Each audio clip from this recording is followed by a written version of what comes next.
This is the MCTV Weekday Update.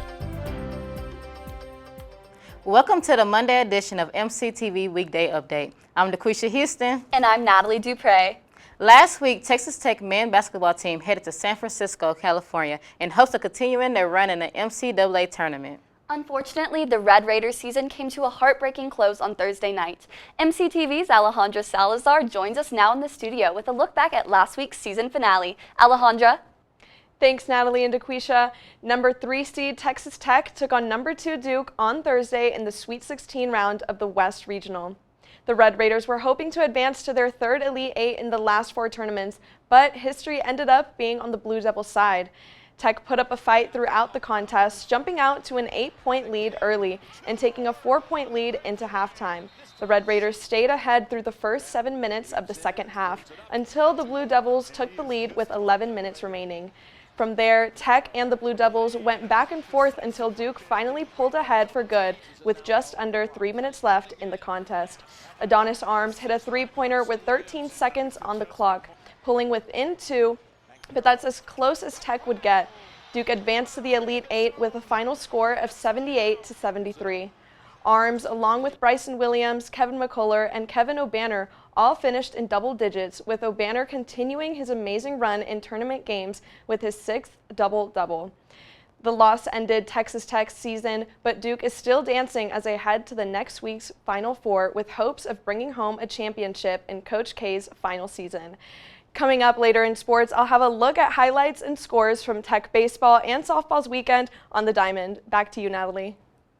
Thanks, Alejandra. With Red Raider basketball's time in San Francisco finished, the team flew back to Lubbock on Friday. Once fans here in the hub city found out the team would be arriving late that afternoon, an impromptu welcome home celebration was organized by Tech Athletics. Raider Red, along with members of Tech's Spirit Squad and Goin' Band, were joined by dozens of fans to thank the team for an amazing season. Buses arrived at the Womble Basketball Center at approximately 4:30 p.m., dropping off the Red Raiders for the last time this season.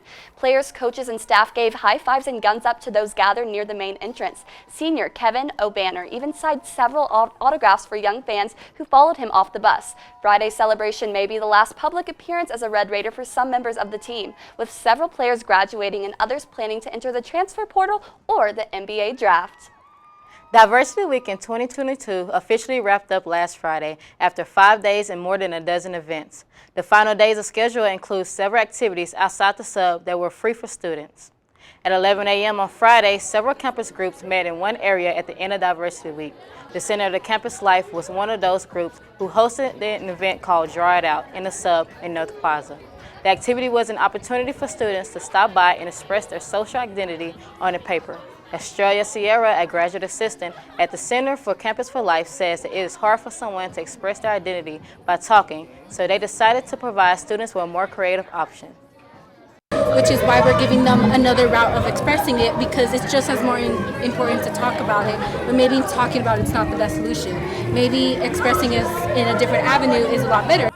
Along with a Draw It Out, the College of Arts and Sciences also set up a drop-off location in the sub in North Plaza. For the Fill the Pantry food drive, the drive took place throughout Diversity Week with all donations going through Raider Red's food pantry. One other activity held during Friday's wrap-up event gave students the chance to create their own unique Diversity Week keepsake. The Office of Risk Intervention and Safety Education was also out in the sub North Plaza on Friday from 11 a.m. to 1 p.m. for the spring edition of the Tide Diversity event. The activity has become a staple here on the Tech campus, with Rise hosting the fall edition of the event last October during Pride Week. The popular activity gives students the chance to take a t-shirt and create a colorful memento.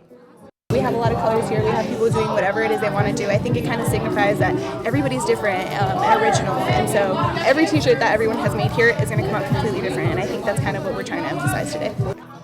Diversity Week 2022 officially wrapped up at 1 p.m. on Friday, but organizers are already making plans for next year's celebration. The South Plains area has been experiencing some of the warmest temperatures of the year after a front moved through last Thursday morning. That's right, Natalie. After weeks of cooler conditions, spring finally sprung here on Texas campus with high climbing into the 80s and 90s over the weekend. So the warmer the weather here is to stay, let's take a look at MCTV's forecast. The MCTV's tower cam is showing mostly cloudy skies in the afternoon, but that hasn't kept the temperatures from climbing into the 90s again today. Late this afternoon, we'll even see more clouds and high could reach into the 90s before sunset. In fact, if we do reach the 90s, we could even break the record for today. Tonight, we'll see a slight cool off, but temperatures will be held in the lows, dropping just below 60 degrees. We'll continue to see mostly cloudy skies and breezy winds. Tomorrow, the warmer trend is expected to continue, with the highs again climbing into the 80s. Unfortunately, Tuesday will also bring a return of the high winds, with the speed reaching into 25 to 35 miles per hour and gusts as high as 50, and those winds will continue to push the cold front into our area that will begin to drop temperatures Tuesday nights. On a Wednesday, we'll start off in the 40s early in the day, and temperatures won't climb much higher in the afternoon. Wednesday's high is expected to reach the mid-60s, but more wind will make it cooler than it was late in the day. We'll see the conditions improve before another system moves throughout that could bring in us some light rain around midnight. But luckily by Thursday, another warming trend and lots of sunshine will return with the highs back in the 70s. Looking ahead, March may be going out like a lion, but it looks like April will be bringing much more mild conditions, with highs in the 70s through the weekend and into the next week. Earlier this year, the Texas Tech men's basketball team won both their games against the Texas Longhorns, putting Tech on the right side of the ongoing rivalry between the schools. So could the Texas Tech baseball team keep the win streak going as the Longhorns headed to town the first two series of this season? MCTV's Alejandra Salazar joins us in a look at this weekend Red Raider actions on the Diamond in Sports. Alejandra? Thanks to Daquisha and Natalie. Well, Big 12 play has officially started for Texas Tech baseball and softball.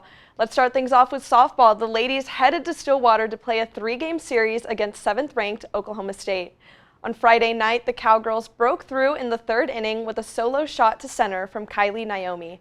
Tech looked back to respond, while Carson Armijo drew a leadoff walk and later moved to second with the sac bunt from Ellie Bailey. The Cowgirls kept their momentum going, finishing off 7-0 to take Game 1 from the Red Raiders.